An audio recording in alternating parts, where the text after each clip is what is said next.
Shalom bien-aimés, shalom frères et sœurs, que la paix, la grâce et la communion du Saint-Esprit soient votre partage. Seigneur notre Dieu, Dieu Tout-Puissant, nous te recommandons ce moment.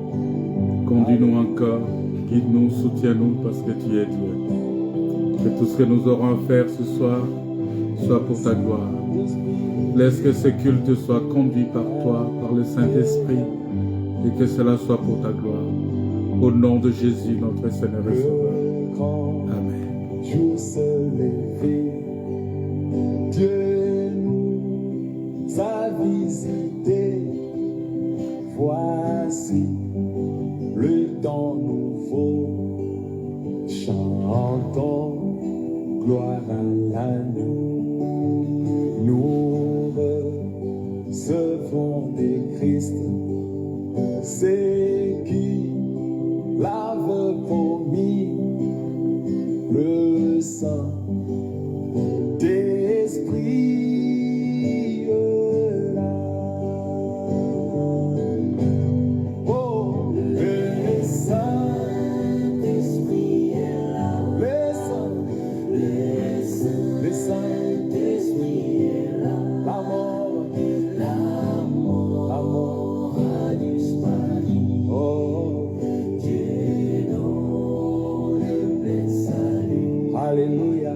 Et sur les mondes entiers, oh, le grand jour s'est levé. Les saints d'Esprit est là.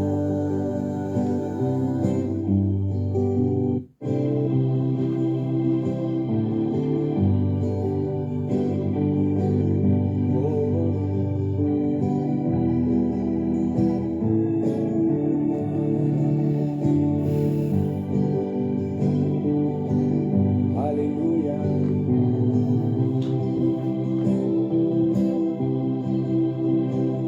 Le Saint-Esprit est là.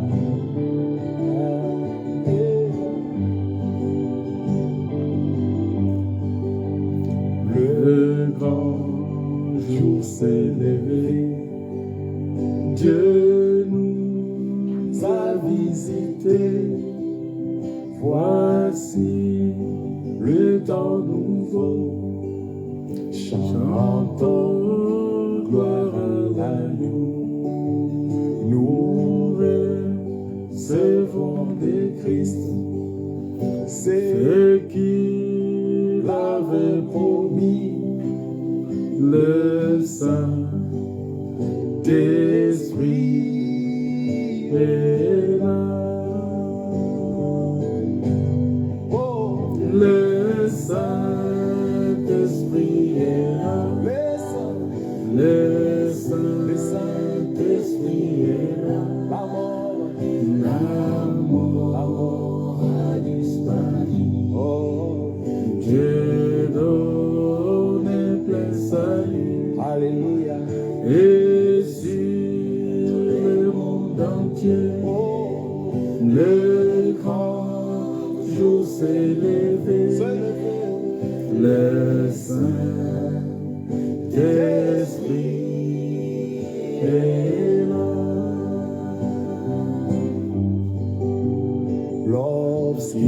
L'obscurité s'enfuit, la lumière a jailli, chasse le cœur troublé, toute crédulité, car Christ, le roi de rois, répand l'esprit de foi, le Saint-Esprit est là. Le Saint-Esprit est là. oh, les saints, Le Saint-Esprit est là. et là, L'amour a disparu. ah, Dieu donne le salut. alléluia. Et sur les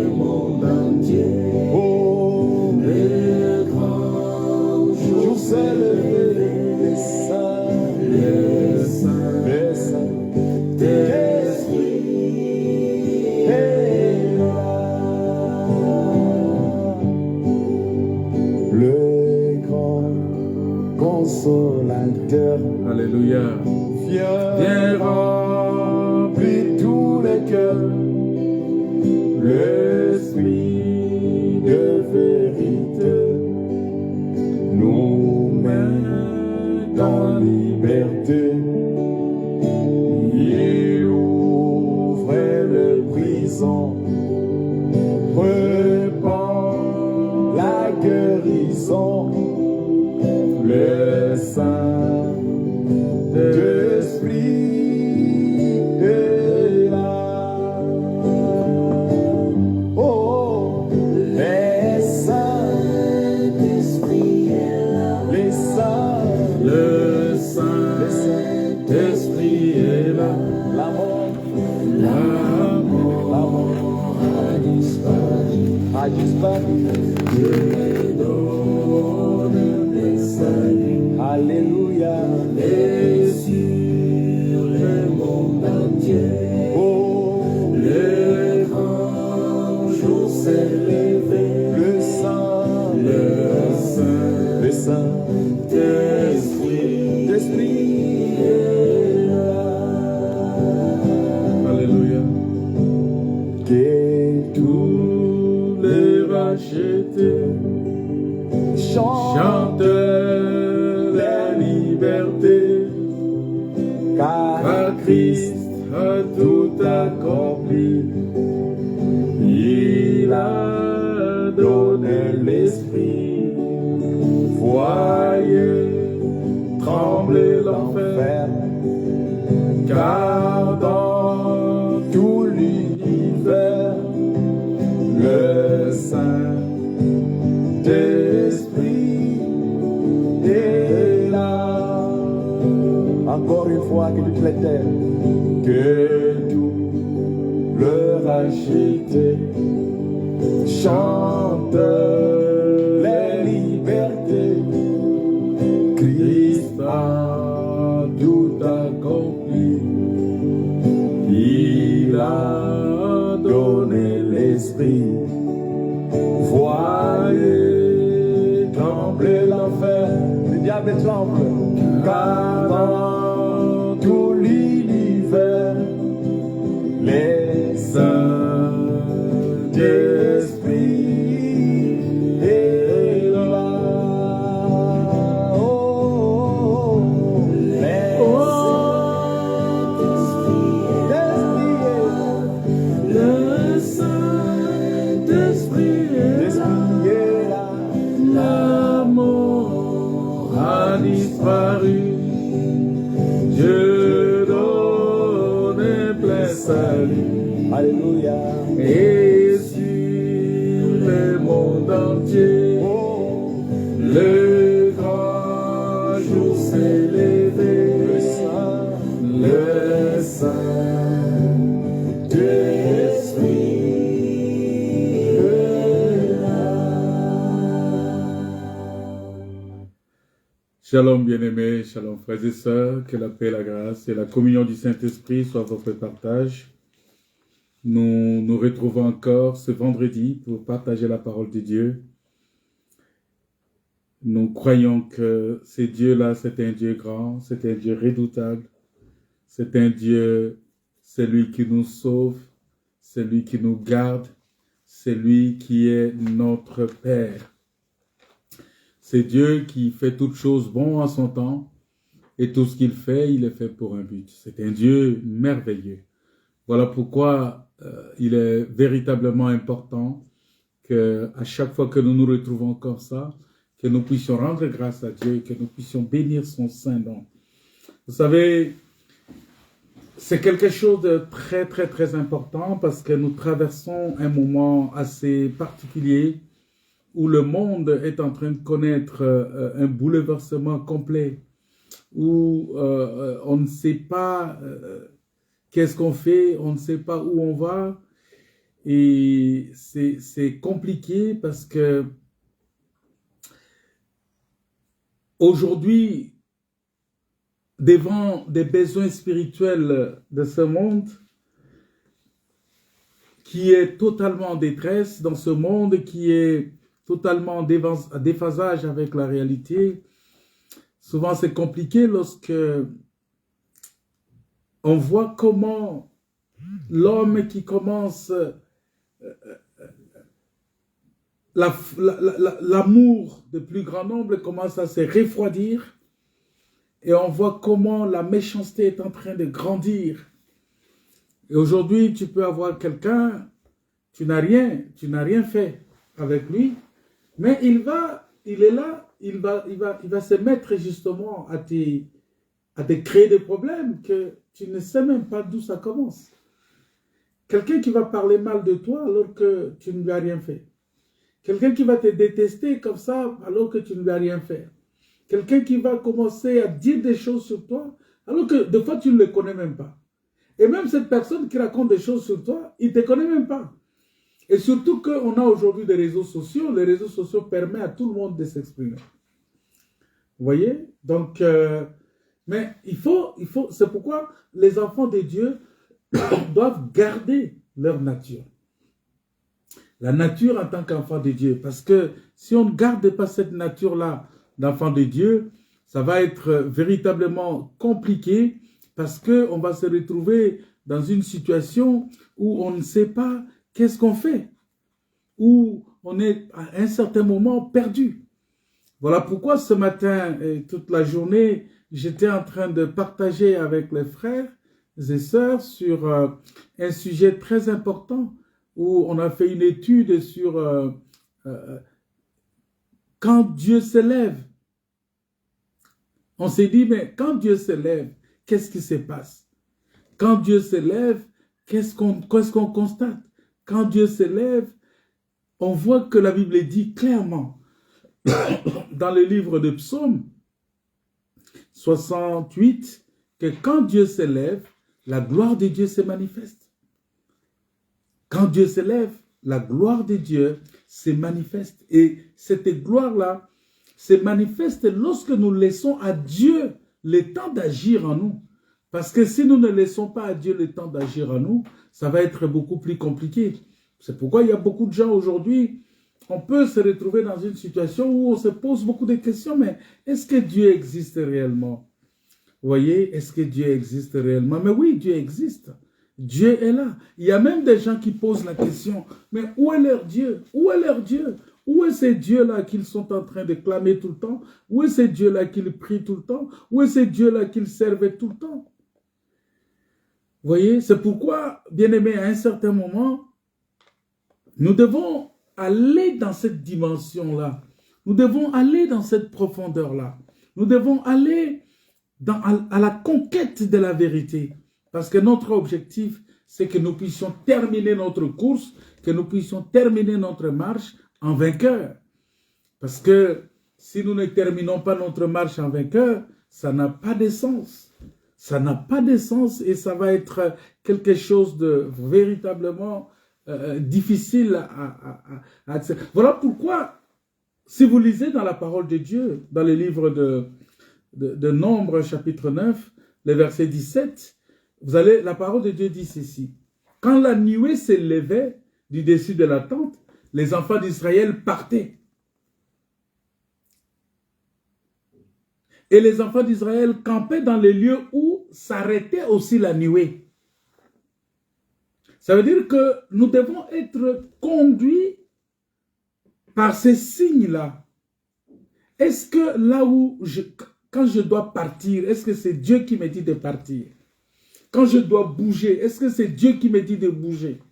Parce que si je bouge de par moi-même, je serai responsable de toutes les conséquences. La Bible dit que les enfants d'Israël, parce que la nuée ici, ça parle de la présence de Dieu. Ça parle de la manifestation véritablement de la présence de Dieu. Et un enfant de Dieu, comme je l'ai dit, j'ai insisté, que au-delà de tout ce que nous pouvons demander à Dieu, nous pouvons demander l'argent, nous pouvons demander l'or, nous pouvons demander la guérison, nous pouvons demander tout ce que nous voulons demander. Mais ce qui est beaucoup plus important, c'est de demander la présence de Dieu. C'est de demander que Dieu soit avec toi. Parce que si vous lisez, la Bible dit que au verset 18, la Bible dit, les enfants d'Israël partaient sur ordre de l'Éternel. C'est-à-dire, les enfants d'Israël bougeaient sur l'ordre de l'Éternel. Si l'Éternel dit, partez, ils partent. Si l'Éternel, c'est-à-dire que nous devons être sensibles à l'ordre de l'Éternel, mais aujourd'hui, non. Nous faisons des choses comme nous voulons. Tu vas voir quelqu'un qui va dire, pasteur, je n'ai pas le temps pour venir à l'église. Le temps, mais je n'ai pas le temps. Pasteur, je passerai les jours où j'aurai le temps. Il va dire ça. Il va dire, pasteur, je passerai les jours où j'aurai le temps. Parce qu'il n'a pas le temps. Il n'a pas le temps pour Dieu. Et il veut que Dieu ait le temps pour lui. Vous voyez, c'est contradictoire. Tu veux que Dieu ait le temps pour toi, mais toi, tu n'as pas le temps pour Dieu. Mais Dieu n'aura pas aussi le temps pour toi. Oui, c'est vrai, on a tendance à dire Dieu, il est miséricordieux, il est lent à la colère, riche en bonté. Il est riche en bonté, oui. Il est lent à la colère, oui. Il est miséricordieux, oui. Mais quand il doit dire que c'est non, c'est non. Dieu, il est comme ça. Quand Dieu dit non, c'est non. Quand Dieu dit oui, c'est oui. Le oui de Dieu n'est pas négociable. Le non de Dieu n'est pas négociable. La Bible dit que les enfants d'Israël partaient sur l'ordre de l'Éternel. Et ils campaient aussi sur l'ordre de l'Éternel. Ils campaient aussi longtemps que la nuée restait sur le tabernacle. C'est-à-dire que tant que Dieu n'a pas dit de bouger, les enfants d'Israël ne bougeaient pas. C'est-à-dire qu'ils marchaient, ils se déplaçaient, ils partaient sur l'ordre de l'Éternel. Est-ce que ce que tu fais aujourd'hui, tu le fais sur l'ordre de qui? Quand tu t'absentes aux réunions de prière, par exemple, est-ce que c'est sur l'ordre de l'Éternel? Quand tu vas dans une boîte de nuit, est-ce que c'est sur l'ordre de l'Éternel?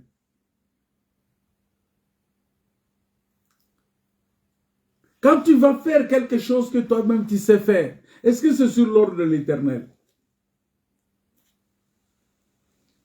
La Bible dit que les enfants d'Israël partaient sur l'ordre de l'Éternel. Et ils campaient aussi sur l'ordre. C'est-à-dire, si le Seigneur leur dit, arrêtez-moi, arrêtez-vous ici, stop, et ils s'arrêtent. Quand Dieu dit, allez, il est temps, on se lève, on marche, ils marchent. C'est très important. Et la Bible dit au verset 23, si vous descendez au verset 23, je suis toujours dans Nombre, chapitre 9. Vous descendez au verset 23, on dit qu'ils obéissaient au commandement de l'Éternel. Ils obéissaient au commandement de l'Éternel. Est-ce que nous obéissons aujourd'hui au commandement de l'Éternel? Parce que, bien aimé, il aurait été absolument inutile de vouloir agir en dehors du plan de Dieu. Et en voulant, par exemple, partir avant le temps de Dieu, ou rester plus longtemps au même endroit, car le Seigneur n'aurait pas été, c'est ce que je sais, quand je lis ce texte-là, le Seigneur n'aurait pas été avec eux, parce que, et pour être aussi en sécurité, pour être victorieux, Israël devrait agir et se lever uniquement lorsque Dieu se levait. Quand Dieu ne se lève pas, Israël ne peut pas se lever. Voilà pourquoi le psaume, parce que le psaume 68 répète ce qui est dit dans Nombre. Voilà pourquoi le psaume 68 dit, quand l'Éternel se lève, sa gloire se manifeste. Quand Dieu se lève. Vous voyez? Parce que vous savez qu'Israël a subi beaucoup de déboires, beaucoup de défaites.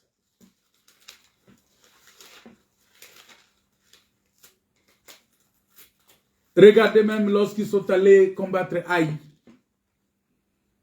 Ils n'ont pas consulté l'Éternel. Josué a envoyé des gens comme ça, mais ils sont allés se faire massacrer. Comme par exemple aussi en ayant refusé d'entrer au pays de Canaan après le retour des espions, des 12 espions.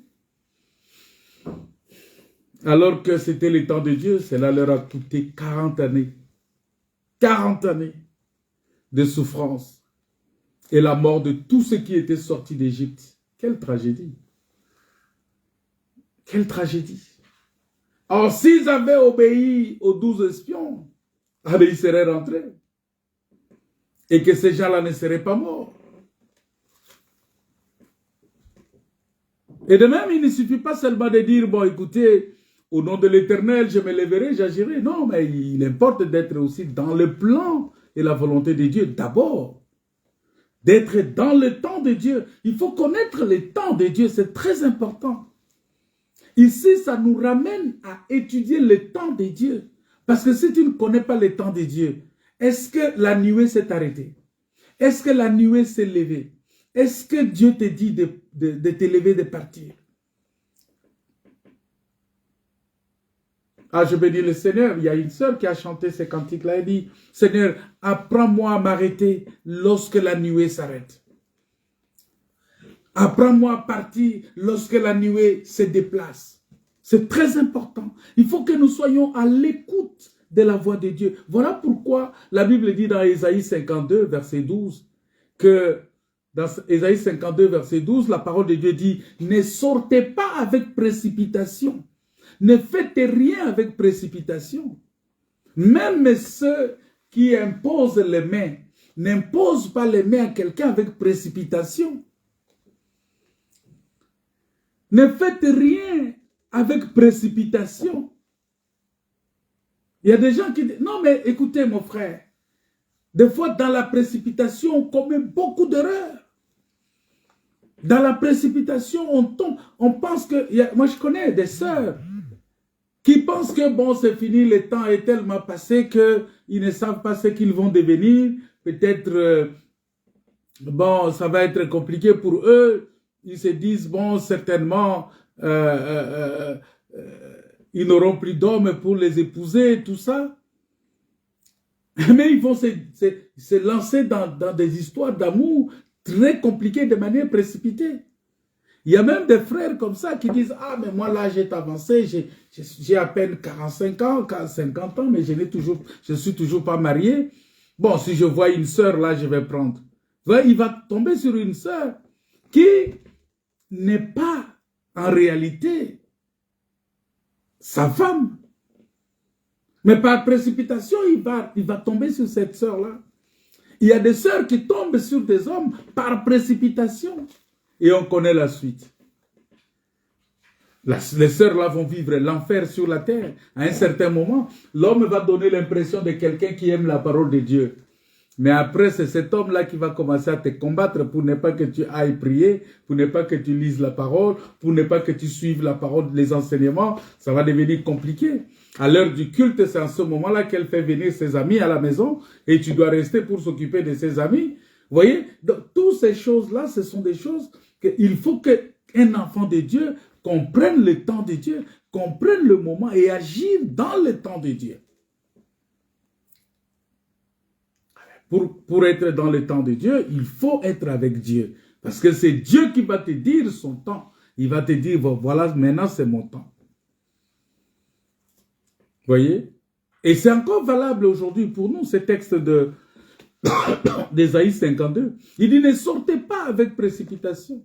Il dit encore, ne partez pas en fouillant, car l'Éternel ira devant vous. Il ira devant vous. Et le Dieu d'Israël fermera votre marche. C'est-à-dire que dans la marche, la personne qui clôture notre marche, c'est Dieu. C'est lui qui ferme la porte après nous. C'est Dieu. C'est lui qui ouvre. C'est lui qui est devant nous. C'est lui qui affronte toutes les attaques de l'ennemi. C'est lui qui affronte toutes les flèches, les traits de l'ennemi. C'est Dieu. Parce que c'est lui qui est devant. Et après nous, c'est toujours lui, Dieu. Il vient, il ferme derrière. Voilà pourquoi au temps des enfants d'Israël, quand ils sont sortis de l'Égypte, la Bible dit, lorsque Dieu a remarqué qu'il y avait un danger par derrière, il y avait un danger après les enfants d'Israël qui les poursuivaient, la Bible dit, l'ange de l'Éternel qui les conduisait devant, s'est déplacé et est venu se placer derrière pour justement les sécuriser et les mettre à l'abri, pour les protéger contre les dangers, pour les arracher du danger. Parce qu'il est écrit que l'ange de l'Éternel campe tout autour de ceux qui les craignent et les arrache du danger. C'est très important. C'est très important. Et c'est pourquoi vous allez comprendre que quand tu lis vraiment ces psaumes-là, tu vas comprendre beaucoup de choses. Tu vas comprendre beaucoup de choses. Et quand tu lis le verset 2, le verset 3, on dit Dieu s'élève, ses ennemis se dispersent. Et ses adversaires fuient devant sa face, comme la fumée se dissipe. Mais le verset 1 dit, quand Dieu s'élève, sa gloire se manifeste. Il dit, ses adversaires fuient devant sa face, comme la fumée se dissipe. Tu les dissipes, comme la cire se fond au feu. Les méchants disparaissent devant Dieu. Donc voilà pourquoi il faut faire très attention, bien-aimés. Il faut faire très attention. C'est pourquoi Moïse connaissait ça. Il dit, Seigneur, lève-toi, Éternel, et que tes ennemis soient dispersés, que ceux qui te haïssent fuient devant ta face. Je suis dans Nombre, chapitre 10, verset 35. Vous voyez? C'est-à-dire que Moïse, il connaissait déjà ces choses, et nous avons vu que quand Dieu se lève, il est comme un vent, tu vois, qui chasse la fumée. Il est comme la lumière qui vient chasser les ténèbres. C'est la lumière qui vient chasser les ténèbres. Quand Dieu se lève, et regardez Jésus dans la barque, quand il s'est levé, c'est pour calmer les tempêtes. Voilà pourquoi, bien-aimé dans le Seigneur, il est important que tu aies Dieu de ton côté. Que tu te laisses conduire par Dieu. Que tu te laisses guider par Dieu. C'est pourquoi la Bible dit, ne vous conformez pas au siècle présent, mais soyez transformés par le renouvellement de l'intelligence, afin que vous discerniez quelle est la volonté de Dieu, ce qui est bon, agréable et parfait. Vous voyez? Ça c'est Romains chapitre 12, verset 2 qui dit ça. Soyez transformés. Et c'est à ce moment-là que nous pouvons nous réjouir dans la présence de Dieu. Nous pouvons chanter la gloire et la puissance de Dieu, parce que nous participerons justement à sa victoire. Nous sommes participants de la nature divine. Nous sommes participants de la gloire de Dieu. Nous sommes participants de la victoire de Dieu.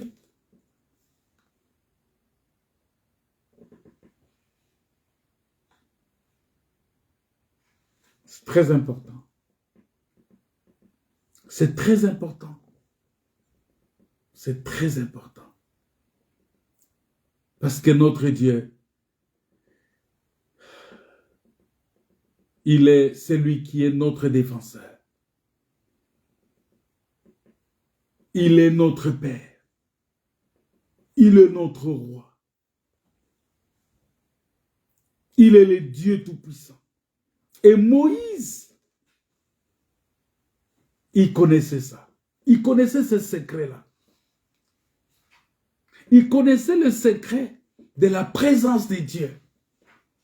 Il faut que tu connaisses ce secret-là, d'avoir toujours Dieu avec toi. Tu peux tout perdre.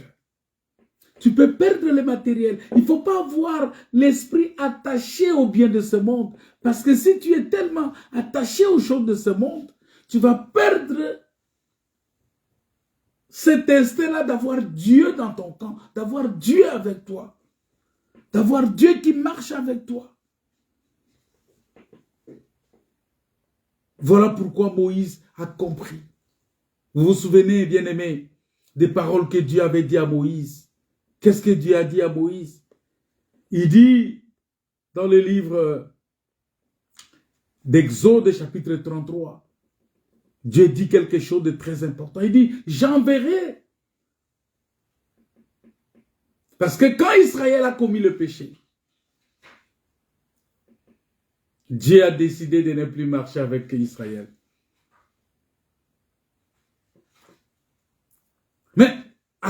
venait de pardonner Israël.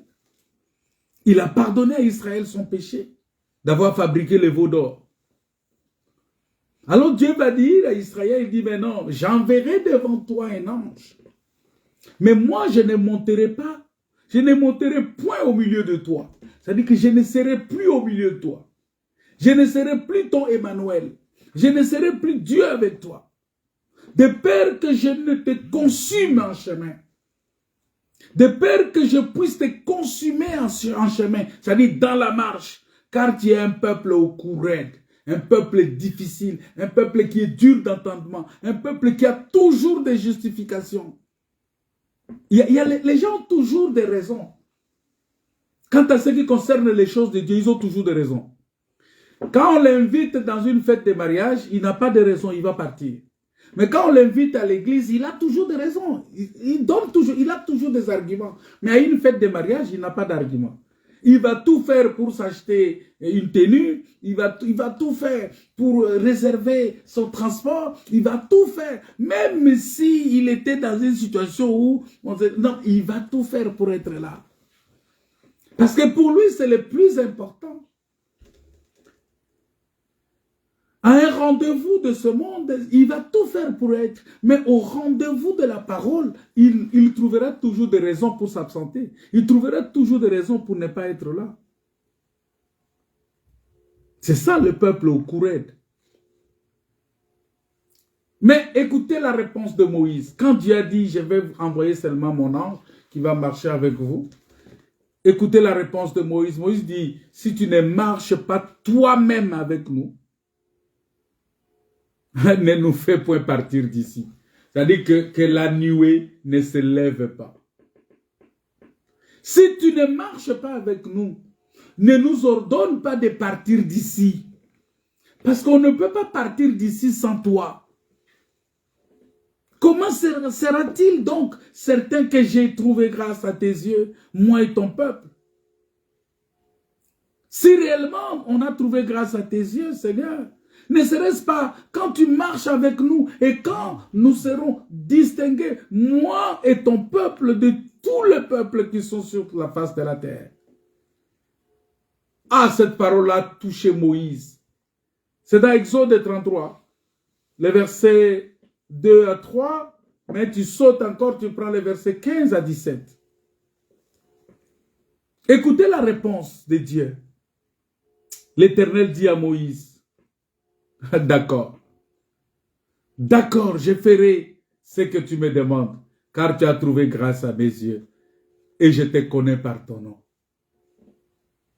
Voilà pourquoi Jésus avait dit, ne vous réjouissez pas, parce que les mauvais esprits vous sont soumis à mon nom. Ça veut dire simplement que ne vous réjouissez pas parce que l'ange marche avec vous.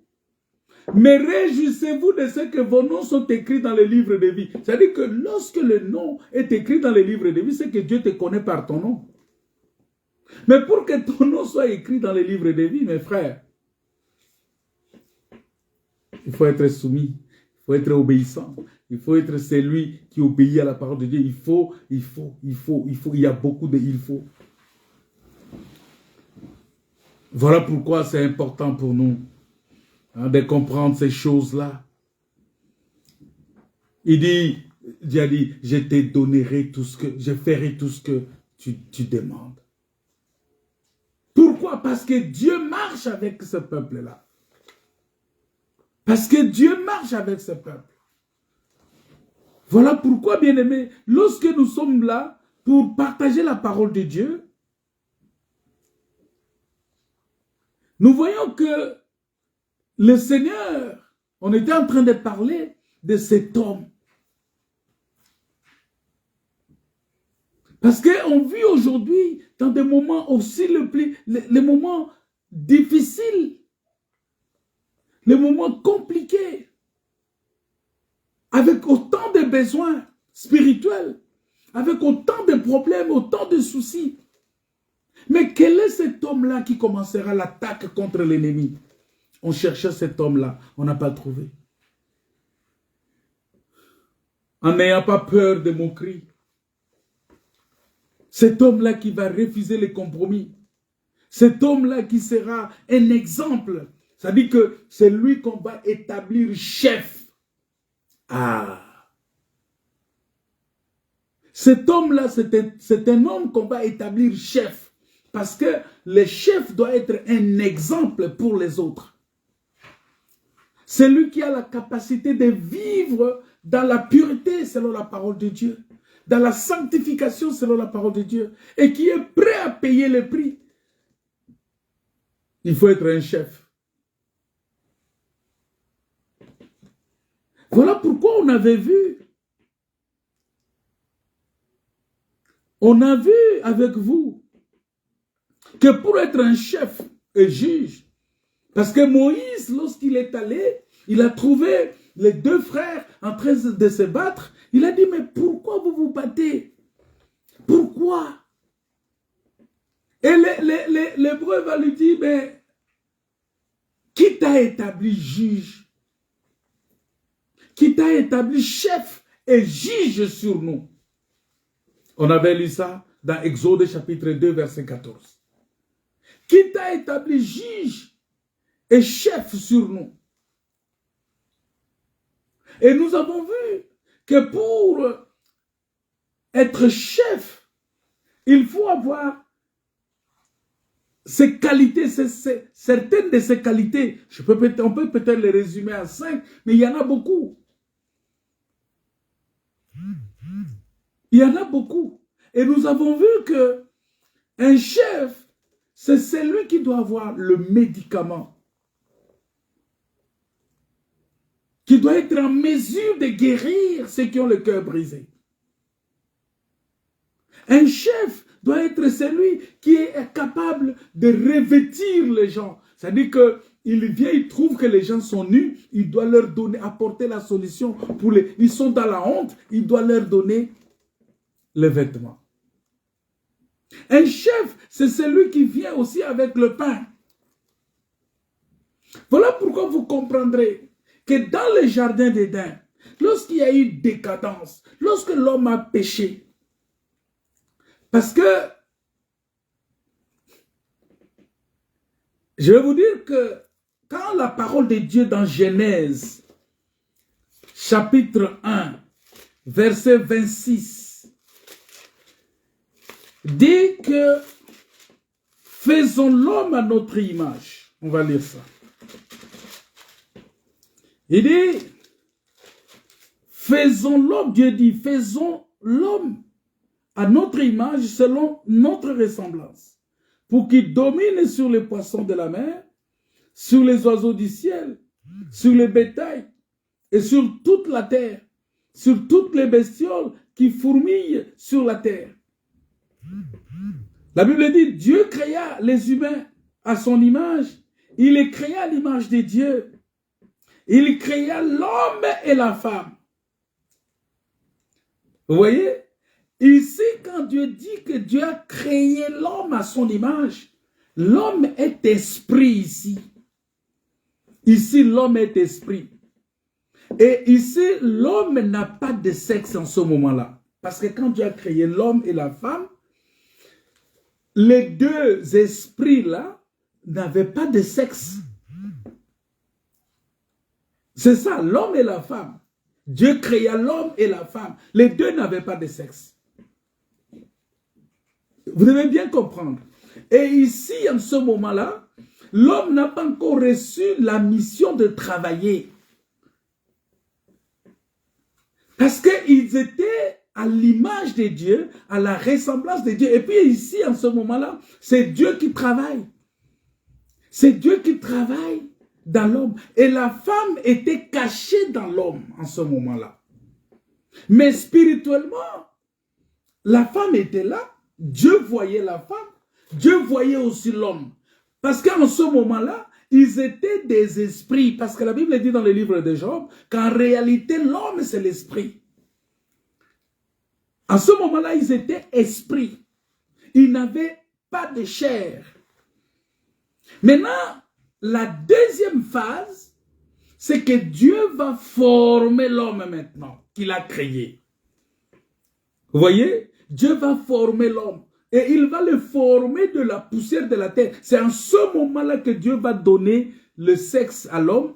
Et il va former aussi la femme. Parce que c'est quand il a formé l'homme que l'homme s'est vu que j'étais seul. Je n'ai pas un semblable. Il a vu que tous les animaux qui étaient déjà créés, parce que les animaux ont été formés aussi, et ils étaient en espèces. Il y avait des espèces mâles et femelles. Mais l'homme n'a pas trouvé son vis-à-vis. Il fallait que Dieu puisse former maintenant la femme. Parce que la femme existait déjà. Parce que la Bible dit quand Dieu a créé, il a créé l'homme, il a créé la femme. Mais pour la formation, il a commencé d'abord à former l'homme. Il a formé l'homme. Et après maintenant, il va former la femme. Il va prendre toujours la poussière de la terre. Mais cette fois-ci, c'est la terre qui est déjà formée. La terre qui est la côte. Parce que la côte de l'homme, c'est toujours la terre.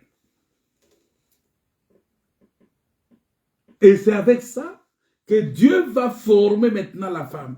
Et c'est en ce moment-là que Dieu va... Parce que quand il va les former, il va maintenant... Parce que quand vous lisez dans Genèse, il y a des gens qui lisent les Écritures selon l'enchaînement logique, selon de la manière dont cela est écrit. Non, il faut lire ça avec l'Esprit de Dieu. C'est lorsque l'homme est formé que Dieu va dire maintenant à l'homme et la femme, soyez féconds, multipliez-vous, remplissez la terre. Mais quand l'homme n'était pas encore formé, parce que l'homme, il n'y a pas de mariage au ciel, il n'y a pas de mariage dans un corps des anges, il n'y a pas de mariage dans un corps spirituel. Le mariage n'est possible que dans le corps charnel. C'est-à-dire que c'est quand Dieu te forme un corps. Et le mariage est possible avec le corps terrestre, le corps formé de la poussière de la terre. Voilà pourquoi Jésus-Christ, quand il est descendu, on ne pouvait pas parler d'une femme physique pour lui. Mais lui, il va avoir une épouse spirituelle. Comme Adam aussi avait une épouse spirituelle, avant que Adam et Ève ne soient formés pour devenir l'époux et l'épouse charnels. Ils étaient d'abord spirituels. Écoutez-moi bien. Maintenant, Dieu, c'est Dieu qui était le juge, c'est Dieu qui était le chef. Parce que le juge, le chef, c'est celui qui donne les vêtements, c'est celui qui donne la nourriture, c'est celui qui donne tout ce qu'il faut à l'homme. Voilà pourquoi la Bible dit que Dieu comme chef, il a dit, bon écoutez, je vous donne tout ce qui est là comme nourriture. Il a donné la nourriture à l'homme. Il a donné la nourriture parce qu'il est le véritable chef. Il a donné le vêtement. Le vêtement que Dieu avait donné, c'était la gloire. C'est-à-dire qu'il a revêtu l'homme de sa gloire. La Bible dit qu'ils étaient nus. Mais ils ne savaient pas qu'ils étaient nus. Parce qu'ils étaient revêtus de la présence, de la gloire de Dieu. La gloire de Dieu était tout un vêtement. C'est ça ce qu'on appelle les œuvres justes des saints, le fin lin, le vêtement de fin lin. Ce vêtement-là, l'œil charnel ne peut pas voir. Et c'est décrit dans l'Apocalypse. C'est-à-dire qu'ils étaient là pour pratiquer les œuvres justes. Parce que Dieu les a placés dans les jardins pour pratiquer des œuvres justes, des œuvres que Dieu leur a dit de faire. En dehors de ces œuvres-là, ils ne pouvaient pas faire d'autres œuvres. Parce qu'en voulant faire d'autres œuvres, ils tombent dans le péché. En voulant faire ce que Dieu ne leur a pas dit. C'est ce que j'ai dit déjà plus haut, que un enfant de Dieu doit être soumis à ainsi dit le Seigneur. C'est à ce moment-là que le péché va entrer parce qu'ils n'ont pas été, ils ne sont pas restés dans le ainsi dit le Seigneur. Et c'était facile pour les diables de les rattraper parce qu'ils étaient déjà créés, ils étaient formés avec la nourriture du diable, la poussière de la terre. Et Dieu a dit non, non, non, non, le second homme, le dernier Adam qui va venir, il ne pourra pas être formé de la poussière de la terre. Voilà pourquoi Jésus, il est né, mais il n'est pas né de la volonté de l'homme. Il est né de la volonté de Dieu. Il est né, c'est un corps. Il a dit, Seigneur, tu n'as voulu ni sacrifice ni holocauste, mais tu m'as formé un corps. Dieu lui a formé un corps et Dieu a permis que lui, il vienne dans le ventre de Marie pour être né. Il est né pour être prophète, mais il est formé par Dieu avec un corps céleste pour rester un ange. Voilà pourquoi Jésus était à la fois prophète, il était à la fois aussi un ange. Mais un homme né de la femme, de la volonté de l'homme, un homme qui est formé de la poussière de la terre, ne peut pas être à la fois un ange et puis un prophète. Ça ne peut pas marcher.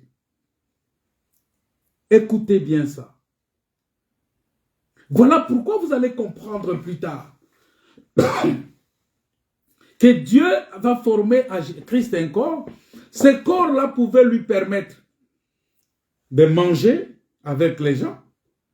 Mais ce corps-là aussi pouvait lui permettre de traverser le mur, de marcher sur les eaux, de faire des choses extraordinaires que l'homme de cette nature. Voilà pourquoi on dit, quel est cet homme à qui obéissent même les vents et les tempêtes? Quel est cet homme qui peut faire ces choses? Jamais un homme n'a parlé comme cet homme. Parce que lorsqu'on commence à chercher, mais quel est cet homme-là? Quel est cet homme de Jésus? Il est comment cet homme-là? C'est-à-dire qu'il faisait des choses qui dépassaient l'entendement humain. Il faisait des choses qui dépassaient l'ordre humain. Il faisait des choses qui étaient au-delà de ce que l'humain naturel peut faire. Parce que Dieu lui avait formé un corps aussi spécial. Mais en réalité, Jésus, il est esprit. Mais parce qu'il venait dans ce monde, il fallait que Dieu lui trouve un corps. Dieu lui a formé. C'est comme ça que les anges viennent. Quand un ange vient en mission, il prend un corps. Et c'est un corps angélique, un corps céleste. Il prend, il vient, il opère sa mission. Tu peux voir un ange. Tu peux le voir comme ça, comme un homme qui marche. Tu peux le voir comme ça. C'est pourquoi les anges ont apparu à beaucoup de gens. Mais c'est un corps qu'il a pris pour venir visiter quelqu'un. C'est comme ça qu'à un certain moment, ça peut arriver. J'étais avec un frère à Paris. Il est venu me chercher parce que je devrais aller prêcher quelque part. Alors il est venu me chercher pour qu'on aille. Et quand il est venu, il nous a pris dans sa voiture. J'étais avec mon garçon. On partait. Et du coup, on a connu une situation assez bizarre. Qui a failli vraiment, on a failli, c'était vraiment, ça a failli un accident assez grave. Et on arrive, l'endroit là, c'était pas possible qu'on puisse trouver quelqu'un. Mais on voit quelqu'un qui sort, qui vient, qui nous aide à positionner les véhicules. Il a donné des instructions aux frères là sur comment faire pour positionner les véhicules. Et le monsieur, après on ne l'a plus revu. Il est parti. Et quelques minutes après, c'est la police qui passe par là. Or, la police pouvait nous trouver en pleine chaussée et ça allait peut-être conduire à autre chose. Et nous, on s'est dit, j'ai posé la question, mais les messieurs qui nous a... On dit, mais non, ça doit être un ange que Dieu a envoyé pour nous secourir. Il est venu, il nous a secourus, il est parti. Il y a des situations comme ça qui t'arrivent, que tu te retrouves dans une situation assez compliquée, mais Dieu met devant toi quelqu'un. Dieu met devant toi une personne, peut-être que même tu ne connais pas. Et il vient t'assister. Et après la personne, il part sans même que tu n'aies ses traces, tu n'as plus de ses nouvelles. C'est fini, il est parti, c'est fini. Donc il était là seulement pour cette circonstance-là. Il vient t'aider dans une circonstance donnée. Point, barre, il part. Bien-aimé dans le Seigneur, c'est très important de comprendre cela. Alors on pose la question, mais quel est cet homme-là? Quel est cet homme? Parce que c'est lui qui est chef. Et nous avons compris que Dieu lui-même était le chef. Même quand l'homme a péché, en tant que chef, il est descendu. Parce qu'il était à la fois juge, il était à la fois chef. Il descend maintenant comme juge. Il vient, il commence à juger. Oh, Dieu a jugé dans les jardins d'Éden. Il a donné la sentence à chacun. Il a donné la sentence à chacun en disant, toi, pour toi, ça sera ça. Pour toi, ça sera ça. Pour toi, ça sera ça. Il dit à l'homme, la terre te produira des épines et des ronces. À la femme, tu enfanteras à la douleur de ton front. Au serpent, tu marcheras sur ton ventre. Dieu a prononcé les jugements. Et nous disons que les jugements de Dieu, tel que nous écoutons la parole, le Seigneur est en train de prononcer son jugement aussi sur nous. C'est pourquoi il est important d'être jugé maintenant que d'attendre les jugements derniers. C'est un conseil que je vous donne. Acceptez d'aller écouter la parole de Dieu. Et quand vous écoutez, vous allez appliquer votre cœur à mettre en pratique cette parole-là. Et votre jugement est acté. Et après, quand vous recevez Jésus-Christ, vous acceptez Jésus-Christ comme votre Seigneur et Sauveur, au dernier jour, vous ne passerez qu'au tribunal de Christ. Le tribunal de Christ, ça ne sera pas un jugement comme les jugements derniers. Au tribunal de Christ, ça sera le moment de la récompense, le moment où le Seigneur va distribuer des récompenses à ses enfants. Il va distribuer des couronnes à ses enfants, à tous ceux qui ont servi, à tous ceux qui ont travaillé pour lui, à tous ceux qui ont obéi à sa parole, à tous ceux qui sont soumis à sa parole. Le Seigneur va accorder la faveur à tout un chacun. Mais pour ceux qui n'auront pas accepté la parole, ils vont passer au jugement. La Bible dit, personne ne tiendra devant le jugement de Dieu. Donc nous comprenons que pour être un chef, il faut avoir ces choses-là. Il faut avoir le médicament, il faut avoir l'habit, il faut avoir le pain. Et c'est lui qui a ça, c'est Dieu lui-même. C'est Dieu lui-même qui... Voilà pourquoi, quand on dit quel est cet homme-là, c'est pourquoi facilement Pilate pouvait présenter en disant... Pilate pouvait facilement présenter en disant dans Jean 19, verset 5, en disant, voici l'homme. Parce que pour lui, c'est l'homme qui est le véritable chef. Voilà pourquoi on devrait écrire sur la croix, il dit, celui-ci est le roi des Juifs, c'est lui le chef. Le chef que nous cherchons, c'est lui. Le roi que nous cherchons, c'est lui. Parce que c'est lui qui est venu. Il est d'abord lui-même le pain du ciel. Il est le médecin par excellence. Regardez, quand on l'a arrêté, les gens ont commencé à dire, mais médecin, guéris-toi toi-même. Parce qu'on savait qu'il était le véritable médecin. Il était le médecin qui guérissait les gens. Tu ne peux pas guérir les gens si tu n'as pas de baume, si tu n'as pas de médicaments. Et c'est lui qui distribuait aussi les vêtements. Regardez, lorsqu'on l'a arrêté, ses vêtements se sont retrouvés en 5 morceaux. C'est-à-dire que il y a un vêtement qu'on a divisé en 4, que les 4 soldats se sont répartis, et il y a un 5e vêtement qui était sa tunique, qu'on n'avait pas déchiré. Ça faisait 5. Ce sont ces 5 morceaux de vêtements-là qui se sont déversés aujourd'hui dans les 5 dons ministériels. Et ce sont ces 5 vêtements-là qui aujourd'hui, lorsque nous écoutons la parole de Dieu, nous sommes en train de porter les vêtements. Nous sommes en train de nous revêtir des vêtements nouveaux.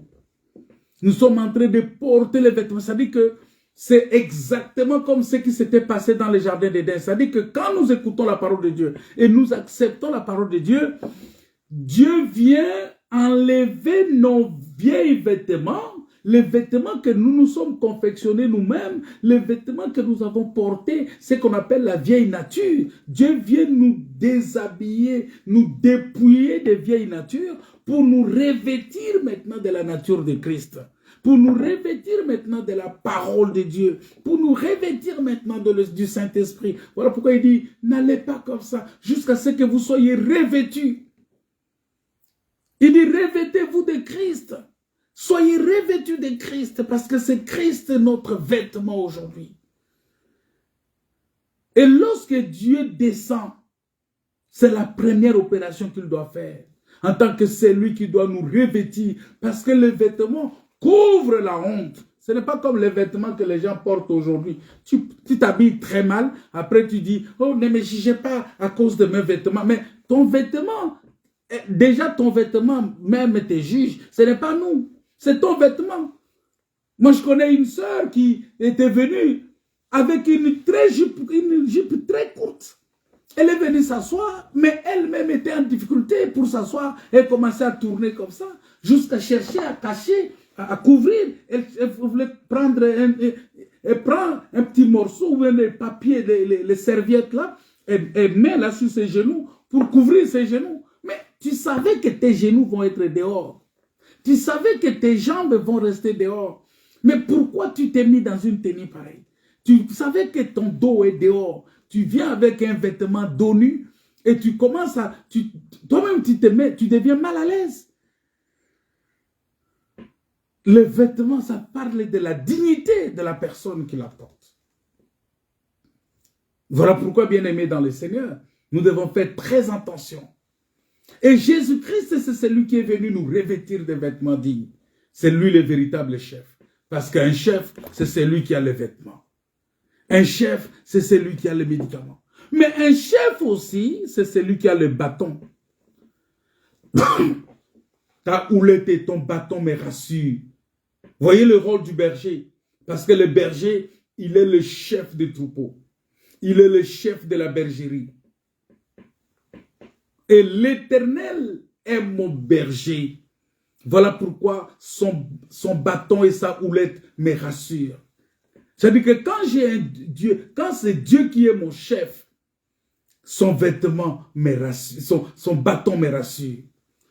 Parce qu'avec sa houlette, il peut me tenir facilement et me ramener sur les chemins.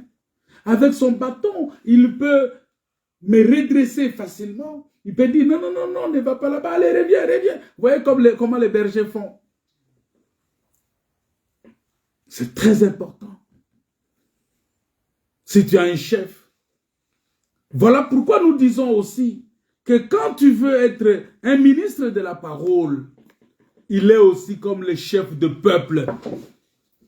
Et un ministre de la parole, comme chef du peuple, il faut avoir les médicaments. C'est-à-dire qu'il faut avoir une parole qui guérit. La Bible dit que le Seigneur les accompagnait par des signes et des miracles. Il dit, voici les signes qui accompagneront ceux qui auront cru. En mon nom, ils imposeront les mains aux malades et les malades seront guéris. La parole ne peut pas être simplement tout un discours, mais ça doit être aussi la démonstration de la puissance de Dieu. Et c'est ça la foi. Parce que la foi, c'est quoi? La foi, c'est une ferme assurance des choses qu'on espère et la démonstration de ce qu'on ne voit pas. C'est-à-dire qu'il faut arriver à démontrer que Dieu est réel. Dieu n'est pas fictif. Dieu n'est pas une pensée. Dieu n'est pas un raisonnement. Il ne faut pas dire simplement que Dieu reste au niveau de la pensée. Non, Dieu, mais la parole dit que la parole s'est faite chair.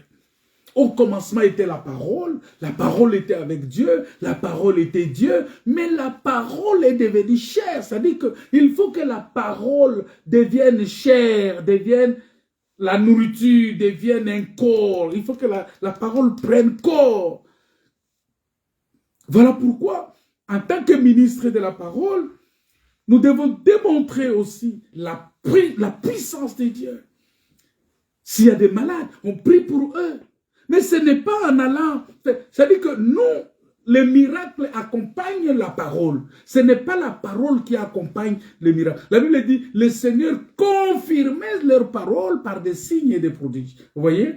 C'est-à-dire que ça, ce sont des signes qui démontrent que Dieu est avec nous. Voilà pourquoi on peut prier pour toi. Le Seigneur exauce. Le Seigneur fait des choses. Ce n'est pas moi qui le fais. C'est Dieu qui le fait. C'est Dieu qui guérit. C'est Dieu qui délivre. C'est Dieu qui sauve. C'est Dieu qui rétablit. C'est Dieu qui répond. C'est Dieu qui fait toutes ces choses-là pour confirmer sa parole, pour confirmer sa présence au milieu de nous. C'est très important. Nous ne devons pas, on ne peut pas seulement être là en train de faire des discours. Oh non, bon, aujourd'hui on va faire les discours. Comme, je connais une congrégation, une communauté là, pour bon, allez, on va faire les discours, on fait seulement les discours, et ils ne croient pas au don du Saint-Esprit. Pas du tout. Quand tu leur parles du don du Saint-Esprit, ils disent non, non, non, nous c'est les discours seulement. Non. Paul a dit que notre prédication n'était pas seulement un discours persuasif, mais une démonstration de la puissance de Dieu. Donc la prédication de Dieu, la prédication ne peut pas se reposer seulement sur un discours persuasif. Non, non mais écoutez, bien-aimés, il y a des gens qui sont spécialisés. Il y a les coachs ici, vous avez beaucoup de coachs dans les téléphones, dans les réseaux sociaux aujourd'hui, mais c'est des gens qui apprennent, qui ont l'art de s'exprimer. Mais ils ne sont pas conduits par le Saint-Esprit. Non, c'est juste le savoir-faire. Il ne faut pas que la prédication soit seulement quelque chose de savoir-faire, de l'intelligence humaine, de quelqu'un qui est capable d'articuler, d'harmoniser les textes, de mettre introduction, développement, conclusion. Non, mais ça doit être poussé par le Saint-Esprit. Et si c'est poussé par le Saint-Esprit, ça doit être aussi suivi de la démonstration de la puissance de Dieu, de la présence de Dieu, de la grâce de Dieu, de la gloire de Dieu. C'est ça. Dieu marche avec ça.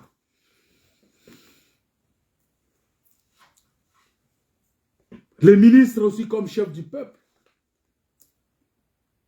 Les serviteurs de Dieu comme chefs du peuple. Il doit revêtir les gens. C'est-à-dire que les vêtements que nous distribuons aux gens aujourd'hui, c'est le Saint-Esprit. Mais aussi, encore, ce sont les œuvres justes des saints. C'est le fin lin. L'épouse doit s'habiller de fin lin. De ces habits-là, de ces vêtements-là. C'est-à-dire l'enseignement que nous donnons doit habiller les gens, doit protéger les gens, doit garder les gens dans la dignité, doit maintenir les gens dans la connaissance, doit amener les gens dans la dignité. Dieu ne forme pas la tête, mais Dieu forme le cœur. Voilà pourquoi beaucoup de gens qui sont attachés, ils lisent la Bible, mais ils se font des intellectuels spirituels. Non, Dieu ne forme pas des intellectuels. Dieu n'a pas besoin d'intellectuels spirituels. Dieu a besoin des gens qui sont transformés dans le cœur. Dieu a besoin que le cœur soit transformé, que le cœur soit renouvelé, que le cœur soit rempli de la parole de Dieu. Que nous soyons véritablement ce peuple-là qui a revêtu Christ. C'est-à-dire, quand tu marches dans la rue, les gens, au lieu de te voir, là, on voit Christ. Parce que tu es enveloppé par Christ. Tu es en Christ. C'est-à-dire, si tu vis, ce n'est plus toi qui vis, mais c'est Christ qui vit. Vous voyez? C'est-à-dire que on voit la vie de Christ en toi. On ne te voit pas. On ne voit pas ta vie. On voit la vie de Christ. C'est-à-dire, on voit la manifestation de la parole de Dieu en toi. Et c'est la même chose aussi. Un ministre de la parole doit avoir le pain. Le pain, c'est la parole de Dieu. Le pain, c'est la parole. Jésus a dit, je suis le pain qui est descendu du ciel. Le pain céleste, le pain d'en haut. Le pain qui ne pourrit pas. C'est ce qu'on appelle la manne cachée. Parce que la manne cachée, vous savez, la manne cachée, c'était le pain qu'on avait gardé dans les sanctuaires, dans l'arche de l'alliance. C'est ça la manne cachée. Et ça ne devrait pas se décomposer, c'est rester là pour toujours. Et s'il y a quelqu'un qui... L'évangile que nous prêchons n'accepte pas la corruption. L'évangile que nous prêchons n'accepte pas le compromis.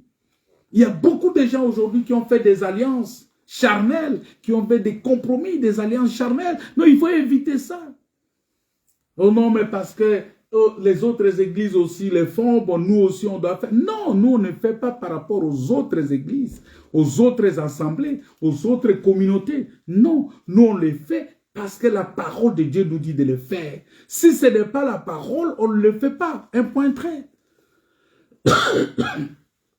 Et le pain que nous mangeons, ce n'est pas un demi-pain, c'est le pain tout entier. C'est le pain tout entier. Ce n'est pas un demi-pain, ce n'est pas un morceau seulement. C'est le pain tout entier que nous mangeons. C'est le pain qui transforme. Le pain que nous mangeons, c'est le pain sans levain. Le pain qui ne connaît pas de mélange. C'est le pain pur, c'est l'enseignement pur. L'enseignement sans tache.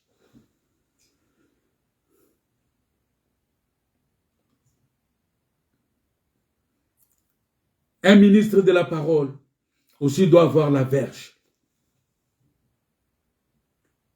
Mais on dit que le chef ici doit avoir aussi la femme. C'est le signe de la responsabilité. Ce n'est pas pour rien, la Bible dit que pour avoir un ancien, si quelqu'un aspire à être un ancien, il faut qu'il soit marié à une seule femme. Pourquoi? Parce que on te juge aussi en fonction de la manière dont tu gères ta femme à la maison. La Bible dit, si quelqu'un ne sait pas prendre soin de sa maison, comment il prendra soin de la maison de Dieu, du peuple de Dieu? Et vous comprendrez aussi par là que Christ, la Bible dit, Marie, aimez vos femmes comme Christ a aimé l'Église. Vous voyez? C'est-à-dire que Christ nous a montré déjà de quelle manière nous devons aimer nos femmes, comme lui, il a aimé l'Église. Vous voyez le véritable chef? Il a l'Église. Le miroir de Christ, c'est l'Église. C'est-à-dire, les gens voient Christ à travers l'Église, à travers nous. Pour que les gens croient en Christ, c'est à travers nous. Les gens voient la puissance de Dieu. C'est Romain qui dit ça, Romain chapitre 1. Il dit, la puissance de Dieu, les gloires éternelles, se font voir au travers de la création. C'est-à-dire que à la création de Dieu, toute la créature de Dieu, ça montre la grandeur de Dieu, la puissance de Dieu. Je dois témoigner, je dois être le témoin de la gloire de Dieu. Je dois être l'objet de la gloire de Dieu. Je dois être l'objet de la puissance de Dieu. C'est-à-dire que quand on me voit, je dois être le sujet. C'est-à-dire que quand on me voit, on voit la gloire de Dieu, on voit la puissance de Dieu. On dit, ah, Dieu est puissant. Quand on regarde ces frères-là, vraiment, Dieu est puissant. Quand on regarde, ah, on dit gloire à Dieu. En te voyant seulement, les gens disent gloire à Dieu. Vous voyez, c'est ça. L'épouse parole doit refléter son mari, son époux qui est Christ. Nous devons être les imitateurs de Christ. C'est pas comme aujourd'hui, où quand l'homme dit ça, la femme dit ça. C'est-à-dire que les gens sont dans une maison, mais ils ont deux ordres différents. Ils ont des directions différentes. Ils sont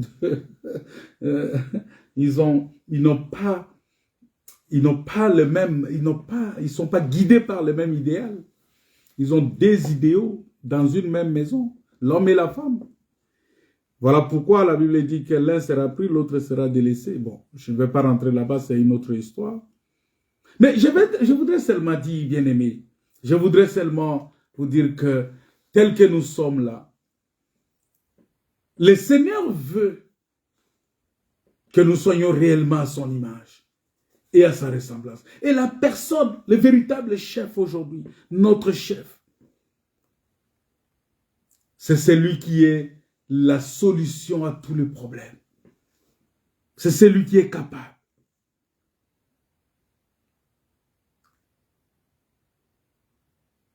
Il est le véritable médecin.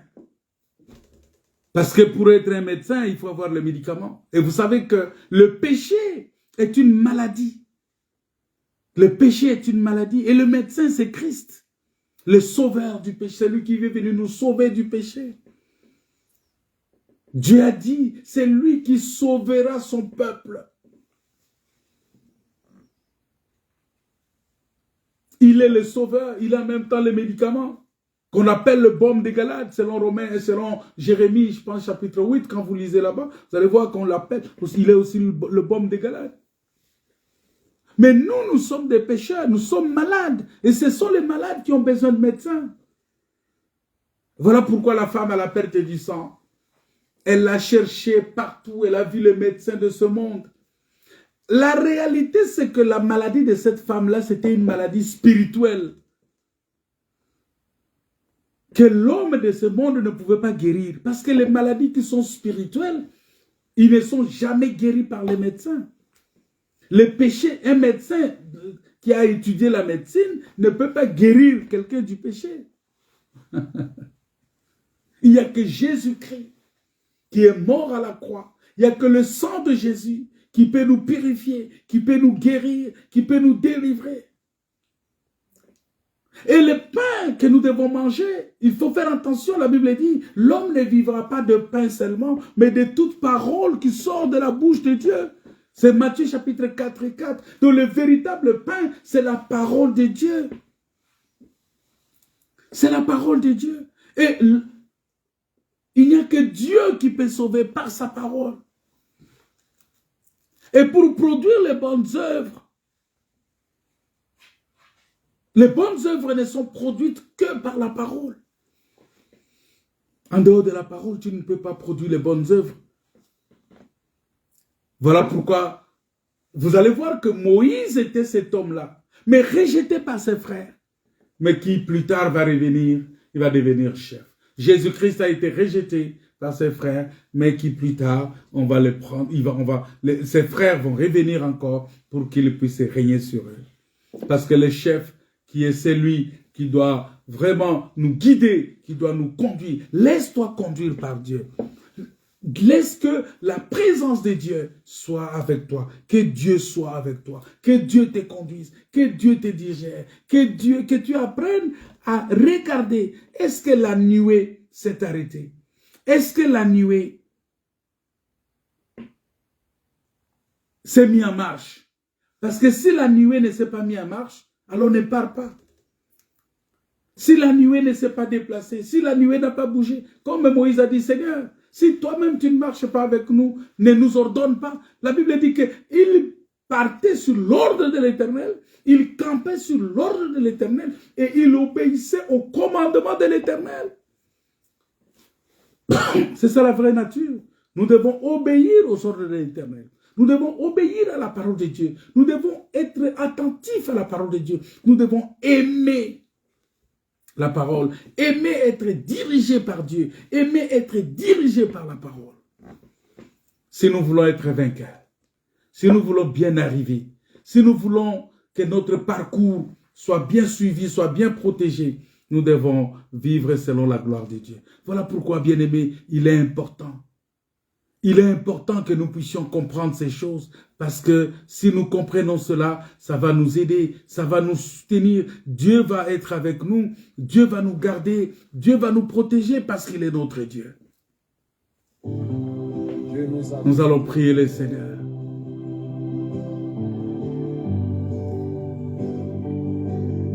Il est le roi des rois. Il est le Seigneur de gloire. Il est le Dieu Tout-Puissant.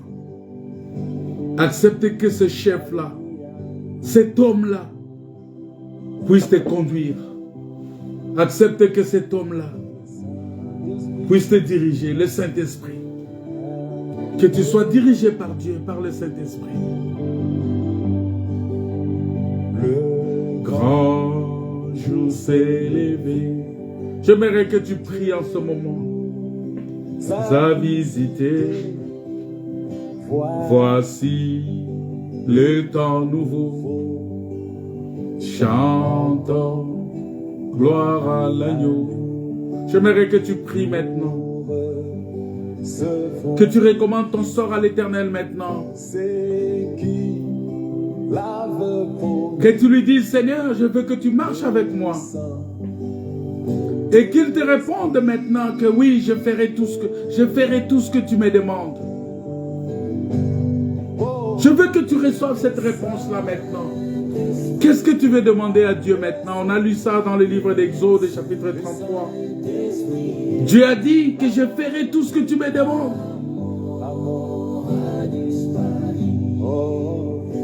Que Dieu fasse tout ce que tu demandes. Si tu es malade, que tu sois guéri maintenant au nom de Jésus. Qu'est-ce que tu demandes à Dieu maintenant? Il y a quelque chose qui est bloqué dans ta vie, dans tes affaires, dans ce que tu entreprends. Il y a quelque chose qui ne marche pas. Tu as besoin de Dieu pour cela.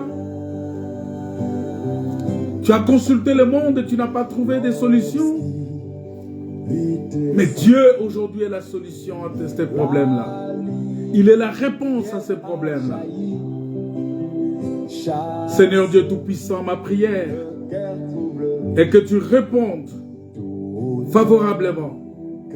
Que la lettre que tu vas distribuer à tout un chacun maintenant, que dans cette lettre soit écrit, je vais répondre, je vais faire tout ce que tu me demandes.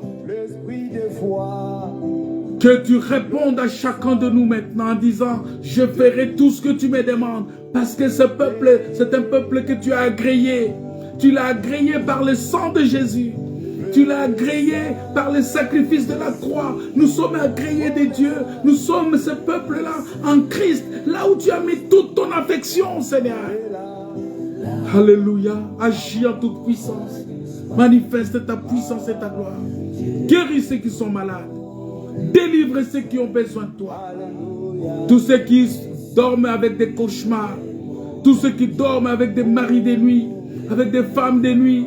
Soyez délivrés maintenant au nom de Jésus. Tous ceux qui ont des problèmes, des dépressions, soyez rétablis maintenant au nom de Jésus. Merci Seigneur pour tout ce que tu fais. Merci pour la manifestation de ta puissance et ta gloire. Au nom de Jésus. Amen. Soyez bénis. On va se retrouver dimanche à 14h30 pour la parole de Dieu.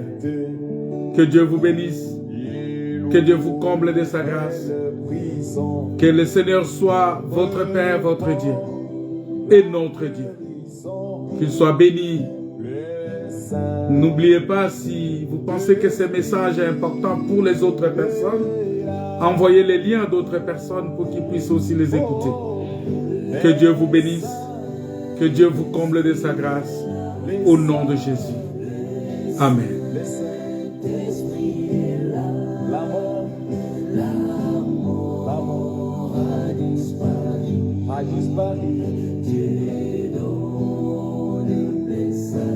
Alléluia. Et sur les monts entiers, oh, le grand jour s'est levé.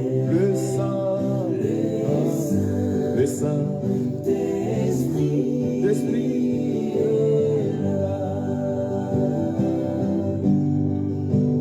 Que tous les racheteurs chantent leur liberté, car Christ